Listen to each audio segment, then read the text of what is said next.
բանակում մենք այլևս ունենք զոհ, վերջի 10 օրում 3 զոհ բանակում եւ աբսուրդների գագաթնակետը հասավ այնտեղ, որ ազգային ժողովում Սուրեն Պապիկյանը հայտարարում է, որ ես ուղակի զարմացած եմ, սա Հայաստանի պատմության մեջ նոր խոսք է, որ բանակում զոհերի համար կարան մեղադրեն պաշտպանության նախարարին։ Դուք վատ եք։ Բա նախորդ իշխանության ժամանակ զինվորի դագաղը ինչի եք տալիս, ասում տարեք դրեք պաշտպանության նախարարության եւ կառավարության դիմաց, բա ով է մեղավոր, բա ում դիմեն,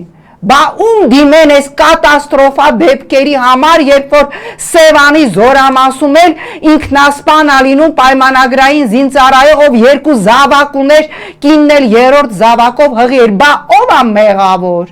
Կարող է ասենք, ես չգիտեմ, կանաս պարի համույթն է մեղավոր, կանաս պարի համույթին պիտի դիմեն։ Եվ հերթական աբսուրդը ի պատասխան այսքան զոհերի Նիկոլը ասում է, դե դա նաև խաղաղության այս դարաշրջանով ժամանակով է պայմանավորված, որ դիրքերում այնքան խաղաղ է, որ զինվորը զգոնությունը կորցնում եւ քնում է, ուզում ես գլուխդ բռնես, ասես լավ, ինչի եք այսքան,